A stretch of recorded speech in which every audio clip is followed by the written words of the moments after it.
the Buddha's 7-point karma checklist before you act.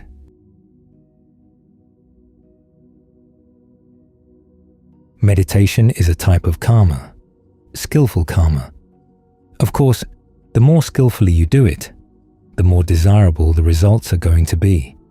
It can either be the kind of karma that leads to good results that you'll experience in this lifetime, to a good rebirth, or it can be the kind of karma, as the Buddha said, that leads to the end of karma.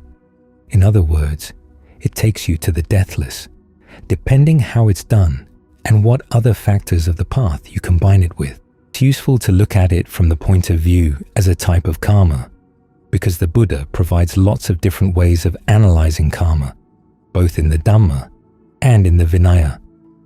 They can provide useful checklists for when the meditation is not going right. You can ask yourself, what's missing? What aspect is going wrong? The Vinaya has an interesting way of analyzing actions that can be very usefully applied to the meditation, especially when you're trying to figure out what's going wrong with your meditation. In the Vinaya, it's a system for deciding whether a particular action was harmful. If it was, how seriously harmful it was, and whether the monk who committed the offense can actually be held responsible. Now, when you're meditating, you're not doing anything offensive or harmful, but the different factors that can go into an action are all present, and they can all go awry. So it's good to have a checklist to ask yourself what's missing or going off track, so that you can bring things back onto track. The 5 factors for an offense are: 1. The intention. 2. The object. 3. The effort, the actual action you do. 4. The perception. And then 5. The result. In the Vinaya, for example, suppose you kill an animal, but you didn't intend to. Then it's not an offense. Or if you intentionally stepped on something, perceiving it to be not an animal, but it turns out it was an animal. Again, it's not an offense. So that's a case where the perception makes a difference. In the first case, the intention makes a difference. When you apply this same system of analysis to the meditation, start first with the intention. Sometimes you're here because you really do want to get the mind to settle down and you want to be clear about it. Other times, your intention is simply to have a nice, restful hour, in which case the meditation is going to come out differently. As soon as you find a nice, restful spot, you'll stay there either with some alertness, or if you really want to rest, you let go of the alertness and go into delusion concentration. This is why the Ajahns always say at the very beginning of each meditation session to make sure that your intention is clear. We're here not just to rest. The mind will rest, but it's resting for a purpose, and you want it to rest in a certain way, a way that's alert, because the purpose of resting here is so that you can gain some insight into what the mind is doing and where it's causing unnecessary suffering. So that's the intention you want to have in place. Then there's the object of your meditation. Generally, it's the breath. As Ajahn Lee said, make the breath your home base. So make sure that you really are with the breath. Now, you may discover that the mind has other problems. Sometimes it's having problems with lust, so switch over to the 32 parts of the body. If you're having problems with ill will for somebody, okay, try to develop goodwill. In other words, try to choose an object that's right for the state of the mind you're experiencing right now. But in general, the breath is home base. That's where you want to keep coming back to. Then there's the effort. This means really paying attention to the breath and trying to be on top of the mind when it begins to wander off. Be really intent on what you're doing. Don't just go through the motions. If the breath gets mechanical and your awareness gets mechanical, pretty quickly you're going to lose interest. So remind yourself that you're here to really experience the breath as it goes through the body. In this case, all the actions that the Buddha describes in the very beginning steps of breath meditation. Discern short breathing. Discern long breathing. From there, you can discern other variations in the breath. Then be aware of the whole body as you breathe in and breathe out. There's an effort you have to exert to maintain that sense of whole body awareness. Then you calm the fabrication of the body. In other words, you calm the way the breath has an impact on the body. These are things you choose to do. Always have it clearly in mind what you're going to be doing. Otherwise, you sit here, and the mind wanders there a bit, wanders back, comes here, goes there, deals with the pain here, deals with something else there. In other words, it's pretty desultory. It doesn't have a clear notion of the steps it has to go through. So remind yourself that there are steps. Try to be very clear about where you are in the steps. I was talking with someone last night who was saying that he's always had trouble figuring out, when the meditation went well, what he'd been doing leading up to the point where the mind was very still. That was because his attention was random and just happened to hit the jackpot. It's when you're more methodical that you can remember, oh, I was doing this, and then the mind settled down. That's how the meditation becomes a skill. When you know the steps, you know what you're supposed to do. There will be variations from one night to the next, but they're not infinite. You begin to get a sense of the range of what kind of states the mind gets into and what you need to do to corral them back to get everything settled down. That's the effort. Then there's the perception.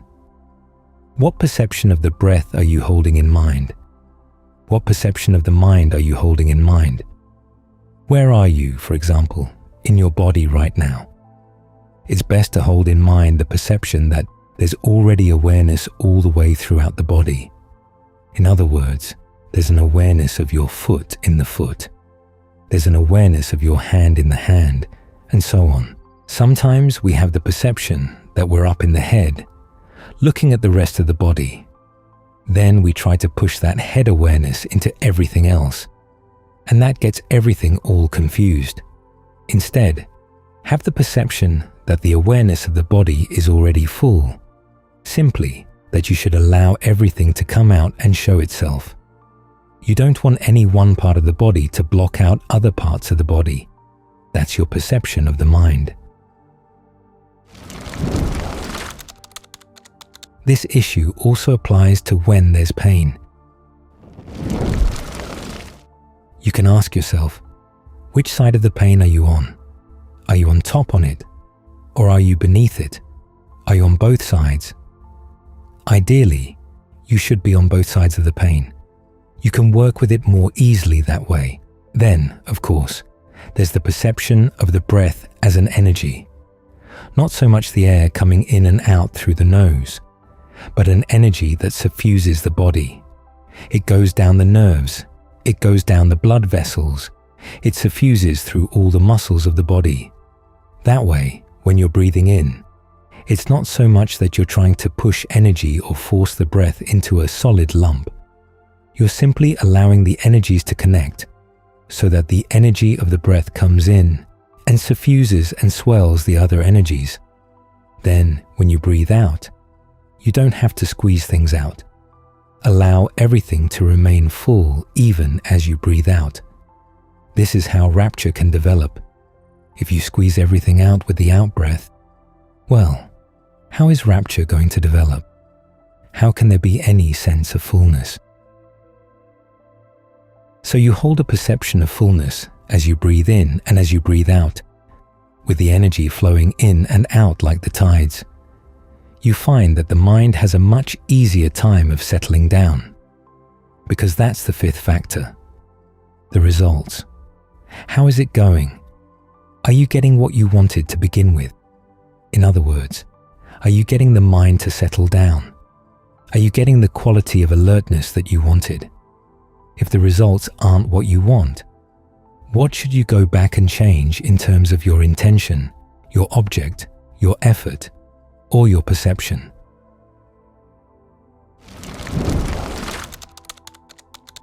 These are the 5 aspects of the meditation that you can use as a checklist.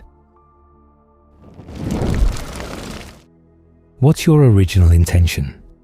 Make sure that the intention is to settle down and be clear, to develop a sense of stillness that's alert. Choose the object that's right for you right now, and be very clear on the fact that even though we're here trying to get the mind into right concentration, you can have all kinds of thoughts about jhana, this level of jhana, that level of jhana. Don't make the jhana the object of your meditation. The object is going to be the breath. So don't just sit there engaging in hopes about what you want to be the object. The object has to be, what is the sensation of the breath coming in and out of the body right now? Content yourself with being there, just with the sensation. That moves into the effort to be mindful, alert, and ardent. Really making sure that you stay with that sensation. Hold the perception in mind that helps you there. And the results are going to be what you want. All these factors apply whether the object is the breath or whatever object you're choosing for the evening. So it's a useful checklist. It keeps reminding you that when you hit certain states in the meditation that seem very large and expansive, even they are the results of action. These things too are fabricated. Some people get into a state of enlarged awareness and think it's the unfabricated or the unconditioned, and they've totally forgotten that they did something to create that experience. There was a perception that kept it going. There was an intention. They had focused on an object. They put effort in. This was the result of all that. If you can remember these factors, then it's very easy not to fall for these states. So keep remembering that concentration is a kind of karma. It's a karma you want to develop as a skill, whether it's simply for the good results it's going to bring in this lifetime, in having a more steady and reliable mind, or for results in future lifetimes. When you've developed these skills, they can be really helpful when you have to leave the body. If you decide you want to go beyond another round of rebirth, you want to try something more transcendent, well, the concentration is the karma that leads you there too. This is one of the reasons the Buddha talks about karma. He doesn't give a complete theory about how everything happens in the world and can be traced back to particular actions. He teaches karma to the extent that it's useful in getting the mind to be trained so that it can put an end to suffering. That's as far as his teaching goes, but that's pretty far. It's much better than having a map to everything but still suffering. So use these teachings to take you where you want to go, because they can take you farther than you can imagine. The karma that ends karma. This practice we're doing here is called the karma that puts an end to karma. And because karma is intention, this means that the practice is the intention to put an end to intention. That's why it's tricky. If you intend to put a stop to intention, that's an intention right there. But that doesn't mean it's impossible.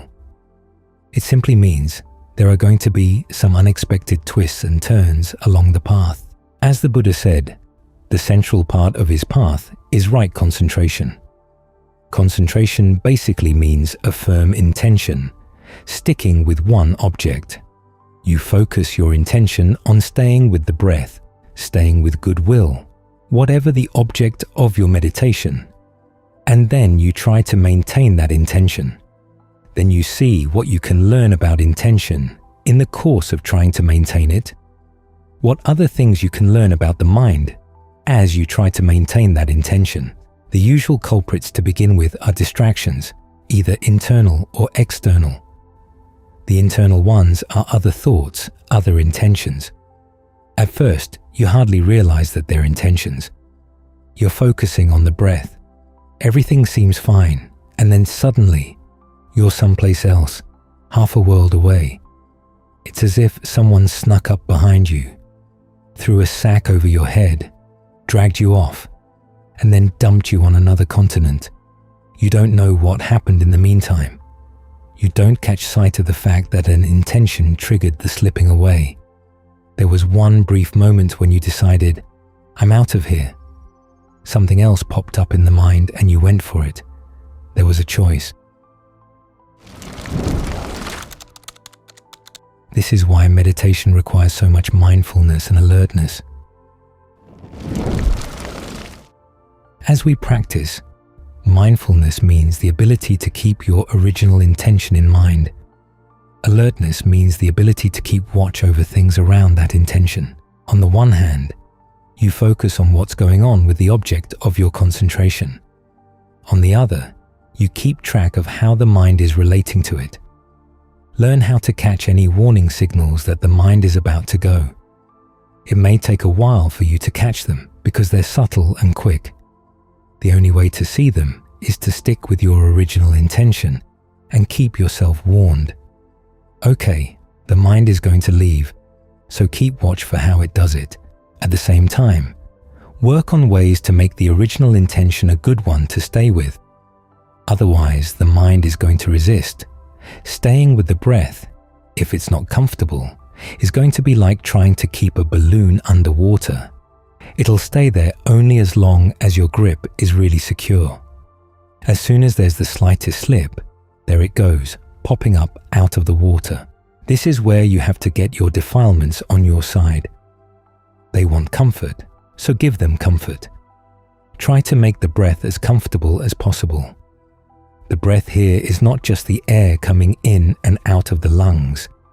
It's your whole sense of energy flow in the body. As the image for the first jhana says, it's like working moisture through a ball of bath powder. Or you can think of making bread. You put water in with the flour and then knead it through the flour until every part of that ball of flour is moistened. You take whatever ease and sense of refreshment that comes from the breath and try to knead it through the body, all the way out to the tips of the toes, all the way out to the tips of the fingers, all over the front and back of the body. That makes the body a good place to stay. Or you can think of systematically going through the body. Relax the fingers, relax the palms of your hands, the backs of your hands, your wrists, your arms, anywhere you can detect tension that pulls you out of a nice, comfortable, straight up and down posture. Start with the tips of your fingers and go up your palms, the backs of your hands, up your arms to the shoulders. Then start with your toes, go up your feet, your legs, pelvis, up the back to the neck, and then all the muscles around the head. Then try to develop an all-around awareness that can keep the whole body relaxed all the time. This makes the body a much nicer place to stay. As you work on this, it engages several parts of the mind, such as the desire for pleasure and the desire to explore as you begin to see connections throughout the body. This means you've got allies inside. As Ajahn Lee said, it's like taking Mara and putting him on your side. So that's one strategy for staying with your original intention. Another strategy is to learn to be very quick in dealing with your distractions. It's so easy to get entangled in the storyline wherever your thoughts lead you. If the distractions come from within, a little thought bubble comes up in the mind and says, let's explore this and see where it goes. And you end up finding yourself in the Andromeda Galaxy.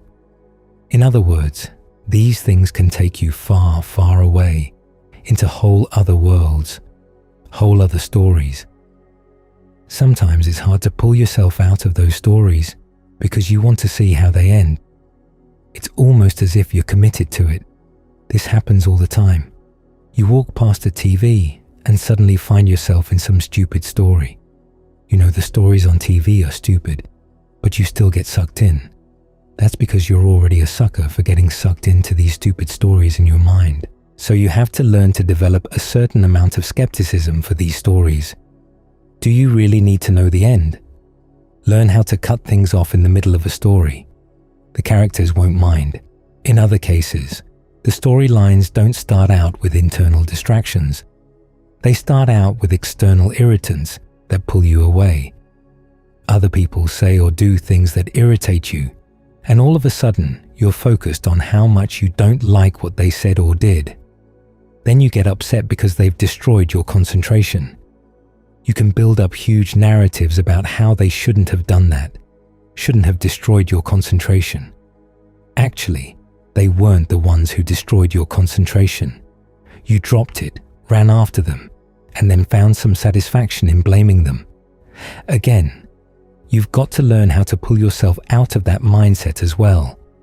No matter what anybody else says or does, the breath is still there. You made the choice to leave. That's what you've got to watch out for.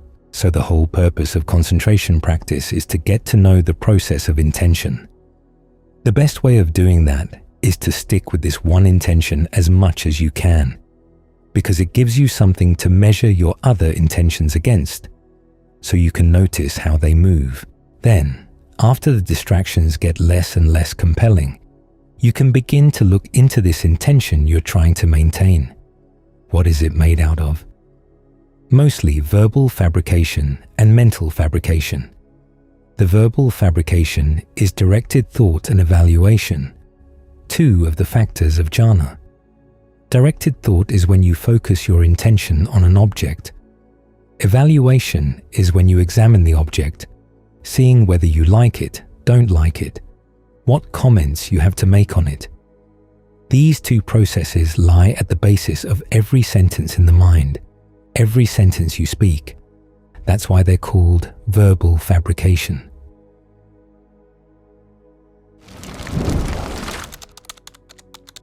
Then there's mental fabrication, feeling and perception.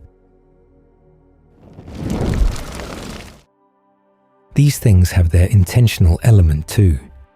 Even when you drop directed thought and evaluation to go from the first jhana to the second, there's still feeling and perception.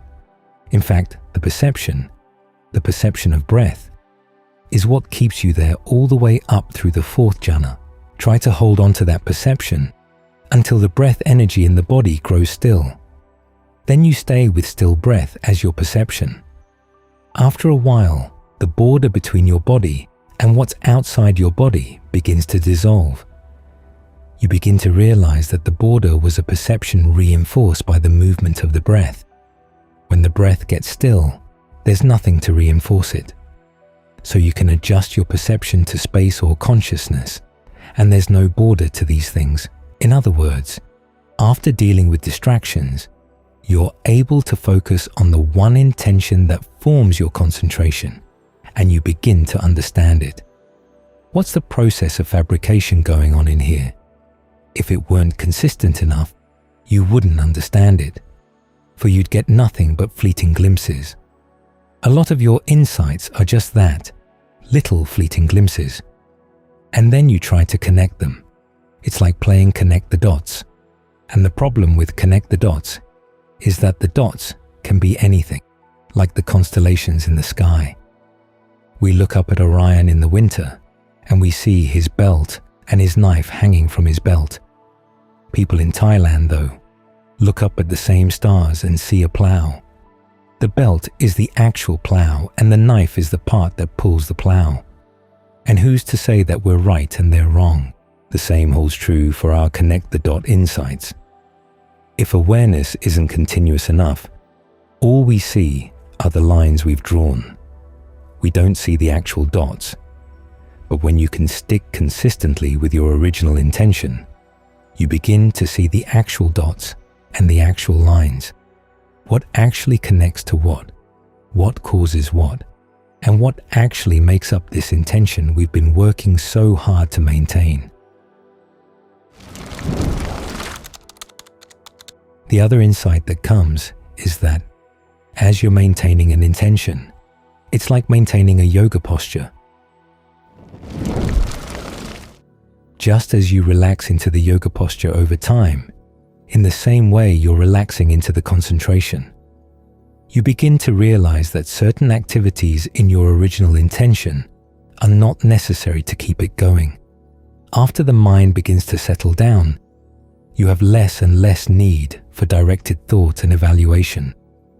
The breath gets more comfortable. You get more settled in, and there comes a point where you can drop the directed thought and evaluation. You can just be one with the breath.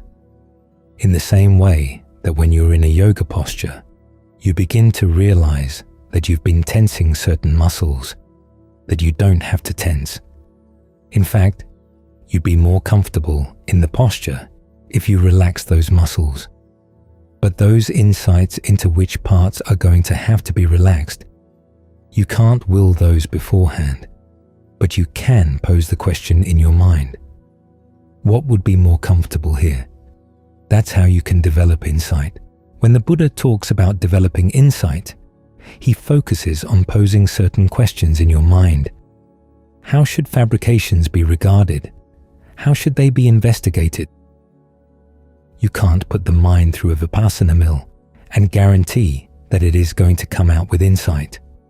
But if you learn to pose the right questions, and these are basically questions that come from the 4 noble truths. Where is the stress? What are you doing that's causing the stress? Insight starts with simple things like this. What's tense in the breath? What's tense in the body? Where is there any blockage in the body that's really unnecessary? When you see, you learn to relax it. Then you focus on the mental factors maintaining your state of concentration. Which ones are an unnecessary burden that makes it hard to maintain the concentration? Once you've settled in, you learn how to relax those mental activities. That's the pattern for insight. And you follow that pattern all the way through as it takes you from one level of concentration to another. It takes concentration as far as it can go. Try to maintain your concentration as much as you can, because the more consistently you can maintain it, the more you're likely to catch sight of those unnecessary actions. Their activities, they're inconstant. If they were totally constant, you'd never catch sight of their existence. It's because they come and go that you realize, now it's here, now it's not.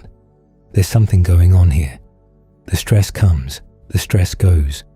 The cause comes, the cause goes. And insight is a matter of learning how to catch sight of these things as they happen.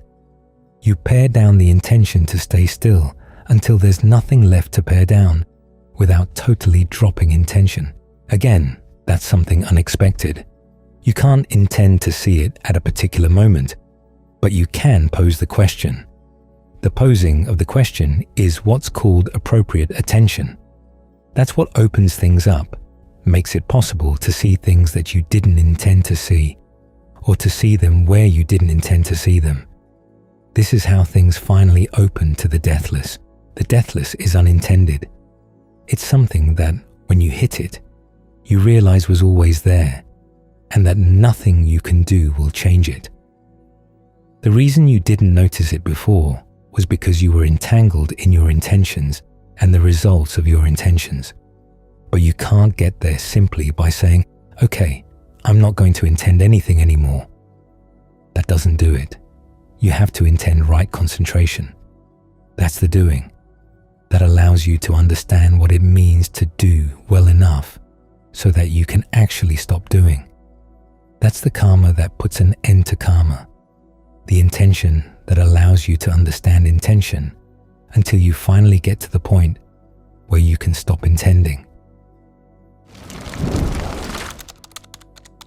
And it really is a stopping of intention. It's not a hall of mirrors where you say, okay, I'm going to stop intending, tending, which is an intention to stop the intention, which is an intention, and just goes on and on and on like that. You can't reason yourself into this, but it's something that can be induced. You can bring yourself to the brink where it can happen, so work at this intention. The intention to stay focused on one preoccupation. Get to know it. Get to be on good terms with it. Get as much of the mind on your side as you can through making the breath comfortable, through making the process interesting, and then learn to be resolute at cutting away things that aren't really helpful, things that pull you off in other directions.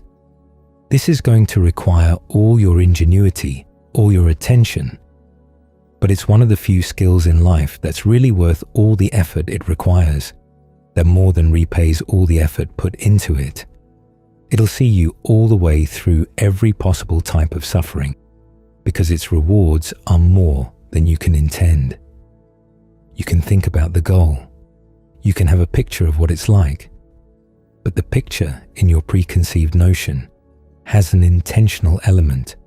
It's part of the path because it helps you along, gives you encouragement. But the actual rewards when they come are much greater, much. So keep reminding yourself of the Buddha's instructions on tranquility and insight. For the tranquility, it's a question of how to settle in, how to really steady the mind in its intention, how to indulge in it, which means to learn how to enjoy it. The insight then comes in learning how to question the intention, not in the sense of doubting it, but in the sense of learning how to investigate what's going on here. When you learn how to bring the activities for tranquility and insight together in the right balance, then you really come to know what the Buddha was talking about.